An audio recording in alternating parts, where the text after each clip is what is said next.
Ya, selamat siang sahabat Jawa Timur.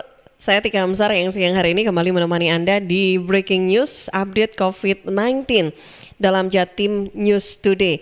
Yang juga tentunya disiarkan secara serentak ya di Radio Asosiasi Lembaga Penyiaran Publik Lokal Jawa Timur.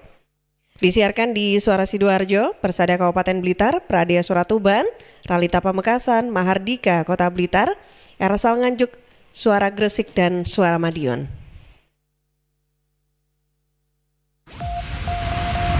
Rangkuman kabar update penanganan COVID-19 untuk regional Jawa Timur segera sahabat simak dalam Update COVID-19. Update COVID-19.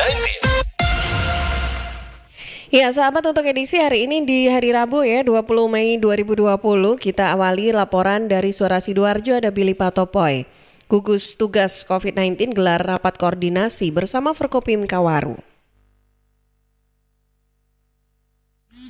Sahabat pendengar Jawa Timur, tingginya penyebaran COVID-19 di wilayah Kecamatan Waru, khususnya di RW 12 Desa Waru, sampai diberlakukan lockdown. Selasa malam kemarin, tim gugus tugas COVID-19 menggelar rapat koordinasi bersama dengan Forkombim Kawaru, tokoh agama, dan tokoh masyarakat Waru di kantor kecamatan. Dalam rakor ini dibahas berbagai langkah percepatan penanganan COVID-19. Salah satunya, akibat munculnya klaster baru di Desa Waru ini. Berdasarkan data dari Dr. Gigi Syaf Sadra Warman, Kepala Dinas Kesehatan Kabupaten Sidoarjo, di klaster ini terdapat 67 PDP, 54 reaktif dari hasil rapid test, serta pemberlakuan zona merah khusus di RW 12 Desa Waru ini diharapkan dapat segera menekan angka penyebaran COVID-19.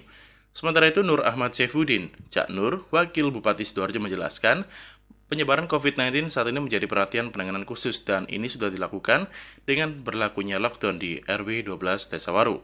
Nantinya perangkat desa dan para petugas di pos checkpoint di desa terdampak harus paham betul data warganya yang ODP, PDP, dan positif COVID-19. Untuk efektivitas tahapan isolasi warga dan penetapan kawasan zona merah, Kapolresta Sidoarjo, dalam hal ini Kombes Pol Sumarjin menjelaskan, saat ini Desa Waru Sidoarjo yang terletak di tepi jalur Surabaya Sidoarjo ini masih ditutup dan diisolasi untuk umum. Seluruh warga yang keluar dan masuk desa ini wajib menunjukkan surat keterangan yang dikeluarkan oleh RT RW berwarna kuning yang dibawa langsung oleh pengawasan aparat gabungan TNI Polri. Termasuk di dalamnya ada elemen 3 pilar yang harus saling bersinergi. Kemudian untuk data saat ini, sahabat di Kabupaten Sidoarjo untuk ODP sudah mencapai angka 976, PDP 329, positif COVID-19 327, 33 orang dikabarkan meninggal, dan 19 pasien dinyatakan sembuh. Demikian saya Billy Patopoy melaporkan untuk Jatim News Today. Ya, selanjutnya dari Suara Sidoarjo kita bergeser ke Gresik. Ada Isiatun Haniah dari Suara Gresik. Kedatangan 26 pekerja imigran dari Malaysia asal Gresik. Pemkab Gresik lakukan pemeriksaan dan pendataan ulang sebelum dipulangkan ke desa masing-masing. Hari Senin, tepatnya di tanggal 18 Mei 2020, para pekerja imigran Indonesia asal Kabupaten Gresik tiba di UPT Puskesmas Kebomas pukul 19:45 waktu Indonesia Barat. Dengan menggunakan bus, pekerja imigran tersebut disambut oleh beberapa aparat daerah dan sejumlah petugas Satgas COVID-19 Kabupaten Gresik. Di antaranya, Kepala Dinas Satpol PP dan Linmas Kabupaten Gresik, Camat Panceng, Sekcam Kebomas, Dinas Kesehatan Kabupaten Gresik, tim medis UPT Puskesmas Kebomas, Dinas Sosial Kabupaten Gresik, Dinas Ketenaga Kerja Kabupaten Gresik, Kesbangpol Kabupaten Gresik, Dinas Perhubungan Kabupaten Gresik, satu regu anggota Satpol PP Kabupaten Gresik, BPBD Kabupaten Gresik, Polsek Kebomas, dan juga Koramil Kebomas. Penyambutan dimaksudkan untuk mengkondisikan para pekerja imigran di masa pandemi COVID-19 dengan melaksanakan pemeriksaan dan pendataan ulang meskipun sebelumnya sudah dilakukan pemeriksaan awal oleh KKP Juanda Surabaya sewaktu kedatangan pesawat dari Malaysia jam 3 sore waktu Indonesia Barat. Selanjutnya, para imigran tersebut diperbolehkan pulang dengan membawa surat keterangan sehat dari tim medis UPT Puskesmas Kebomas karena hasil pemeriksaan dinyatakan normal atau tidak ada keluhan, namun untuk sementara harus tetap melakukan isolasi mandiri selama 14 hari di rumah dan menunjukkan surat keterangan tersebut kepada kepala desa masing-masing sesuai dengan prosedur protokol kesehatan tentang penanganan penyebaran coronavirus disease. Sampai saat ini, Jumlah orang yang dinyatakan positif di Kabupaten Gresik mencapai 59 orang dengan jumlah PDP sebanyak 193 orang dan orang dalam pemantauan sebanyak 1.159 orang. Saya Syatunania melaporkan untuk Jatim News Today. Ya, dari Gresik kita ke Madiun. Ada Ben Chandra dari Suramadiun, 12 warga pasien kontak erat pasien COVID-19, nomor 3 jalani rapid test, hasilnya negatif. Sahabat Jatim News Today, rapid test yang dilakukan kepada seluruh keluarga dan masyarakat yang kontak erat dengan pasien positif COVID-19 warga Kelurahan Mojorejo menunjukkan hasil sebaliknya. 12 dari 14 orang yang menjalani rapid test menunjukkan hasil negatif. Kepala UPTD Puskesmas Banjarjo, Dr. Gigi Totok Dwi Sanjaya, mengatakan pelaksanaan rapid test dilakukan di rumah keluarga positif nomor 3 dengan rincian 3 orang keluarga inti, 3 orang penghuni kos, 2 orang petugas klinik panti bahagia, 2 kader pemantau, dan 2 orang petugas puskesmas. Dan terdapat 2 orang yang masih dilakukan rapid test, yakni petugas puskesmas. Totok menambahkan, meskipun hasil semuanya negatif, namun pihak puskesmas tetap menyarankan untuk isolasi mandiri dan segera lapor jika terdapat gejala. Selain tetap memantau perkembangan kesehatan mereka setiap harinya, rapid test akan kembali dilakukan 10 hari ke depan. Pihaknya berharap 14 orang yang sudah kontak erat dengan pasien positif ketiga di Kota Madiun tidak tertular COVID-19. Sebagai informasi sahabat, data dari dashboard.madiunkota.go.id, persebaran COVID-19 di Kota Madiun pertanggal 20 Mei sebanyak 1.181 orang dengan resiko, dengan rincian 1.034 selesai pemantauan, 94 orang tanpa gejala, 78 selesai pemantauan, 67 orang dalam pemantauan, 60 selesai pemantauan dan sembuh, dan 3 orang positif COVID-19. Saya Ben Chandra, Radio Suara Madiun untuk Jatim News Today. Dari Suramadiun, selanjutnya kita ke Mahardika, Kota Blitar. Dari Mahardika FM ada Rifano Kusnadi. Penerapan protokol kesehatan bagi sopir angkutan barang diperketat guna pencegahan penyebaran virus corona. Pemerintah diminta menyiapkan protokol kesehatan bagi para sopir angkutan barang dan logistik guna mencegah penyebaran wabah virus corona atau COVID-19 di Kota Blitar. Priyo Suhartono, Kepala Dinas Perhubungan Kota Blitar mengatakan untuk mencegah penyebaran wabah virus corona atau COVID-19, pihaknya bersama petugas Dinas Perhubungan menyiapkan protokol kesehatan bagi beberapa sopir angkutan barang dengan menyemprotkan cairan disinfektan ke kendaraan, utamanya bagian kabin depan, pakaian sopir, dan cek suhu tubuh di terminal barang Jalan Delima, Kota Blitar. Priyo menambahkan sebelumnya pernah ada pemikiran untuk tidak dioperasikannya terminal barang selama wabah virus corona. Namun jika kebijakan itu diterapkan, maka para sopir angkutan barang tidak terkontrol pada saat pembongkaran barang pengiriman. Priyo menambahkan, bagi kendaraan dari perusahaan yang tidak memiliki gudang tersendiri, dilarang untuk bongkar muat di beberapa ruas jalan umum, mengingat pemerintah Kota Blitar telah memfasilitasi tempat bongkar muat di terminal barang Kota Blitar. Sehingga kendaraan-kendaraan besar yang dari luar kota, yang ngambil barang dan sebagainya, yang itu tetap kita layani dengan melaksanakan protokol pencegahan COVID-19. Priyo menambahkan pihaknya telah berkoordinasi dengan tim kesehatan yang ada di Puskesmas Sukorejo bila sewaktu-waktu mendapati sopir yang diindikasi terpapar virus corona agar segera ditindak sesuai protokol kesehatan. Rifano Kusnadi, Mahardika FM. Ya, masih dari Mahardika FM Kota Blitar, kali ini ada Kirana Nisa, Dinas Penanaman Modal, Tenaga Kerja dan PTSP Kota Blitar tegaskan THR bagi pekerja wajib diberikan meski wabah corona masih melanda.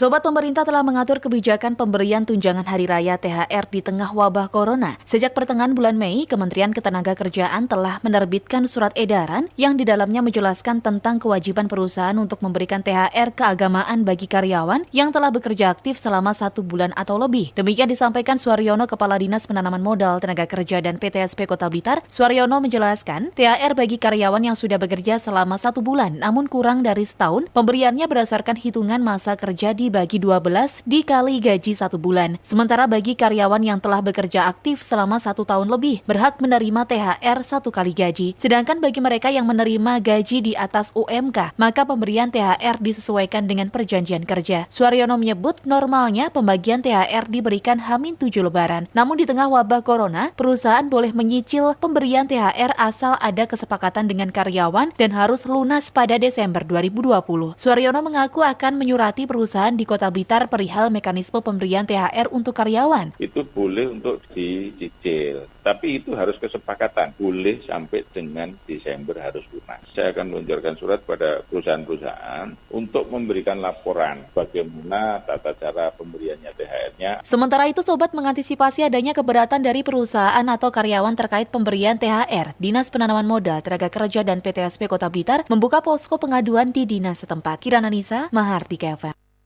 Dari Kota Blitar kita geser ke asal Nganjuk. Ada Muhammad Prasetyo, 2 pasien COVID-19 asal Nganjuk sembuh.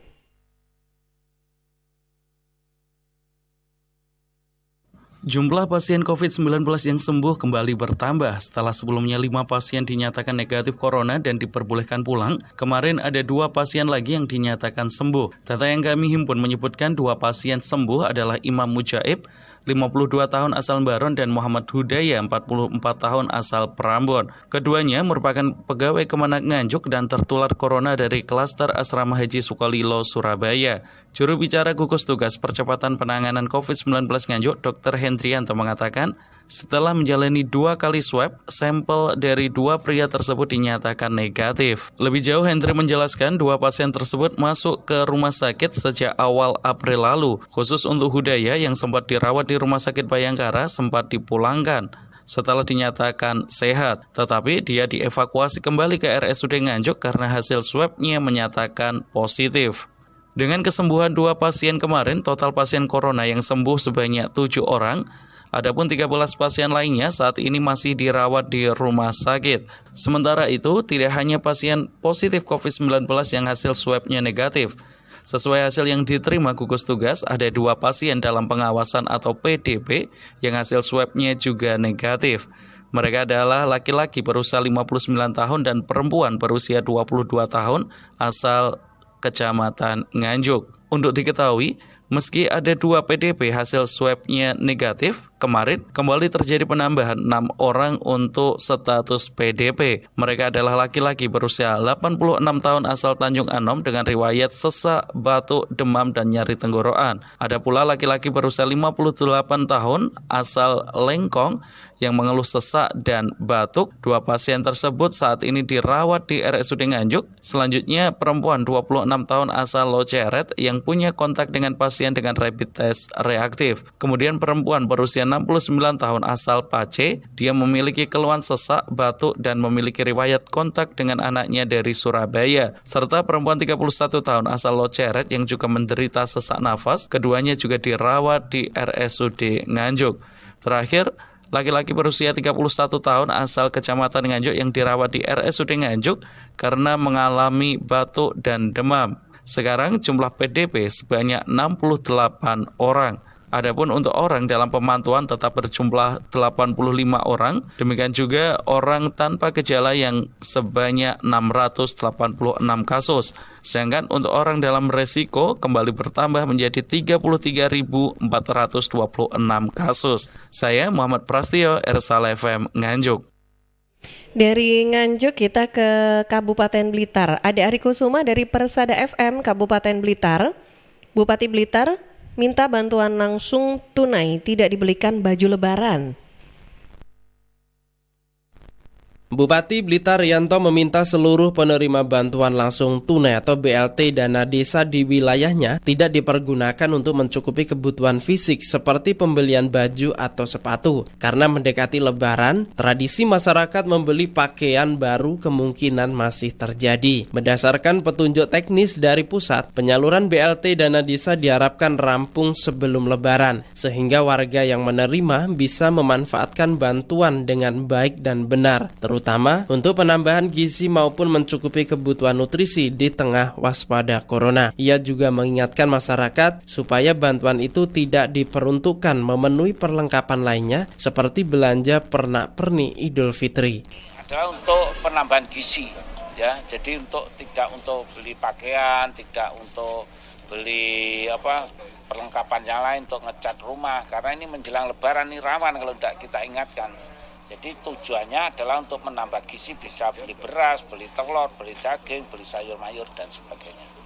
Bupati menambahkan, bantuan langsung tunai atau BLT dari dana desa merupakan satu di antara beberapa terobosan pemerintah dalam menanggulangi dampak wabah corona. Mengenai mekanismenya, diberikan selama 3 bulan, terhitung mulai bulan April, Mei, dan Juni sebesar 600.000.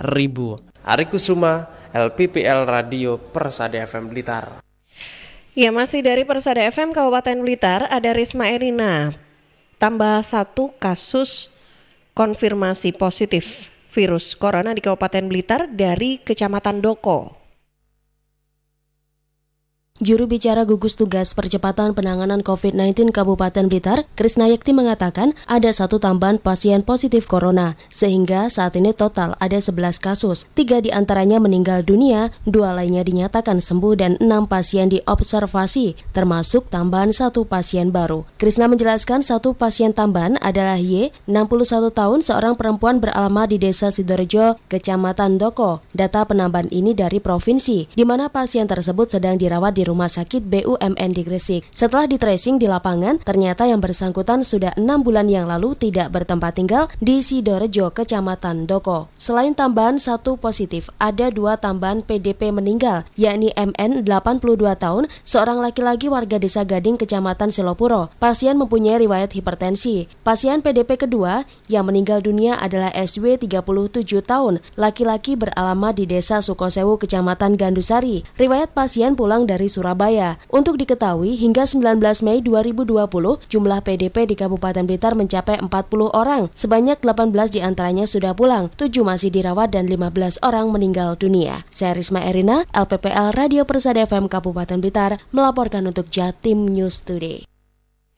Ya, dan sahabat, informasi dari Risma Erina adalah informasi terakhir untuk update COVID-19 di Jatim News Today edisi hari ini. Anda bisa ikuti kembali setiap Senin sampai Sabtu ya, jam 11:05 waktu Indonesia Barat, yang juga disiarkan serentak di Radio Asosiasi Lembaga Penyiaran Publik Lokal Jawa Timur.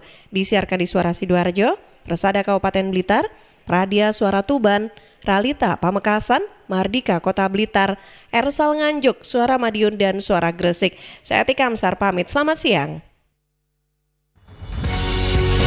Perkembangan penanganan COVID-19 untuk wilayah regional Jawa Timur sudah sahabat simak dalam update COVID-19. Update COVID-19 bisa sahabat simak Senin sampai Sabtu jam 11 siang. Persembahan dari Asosiasi Lembaga Penyiaran Publik Lokal Jawa Timur.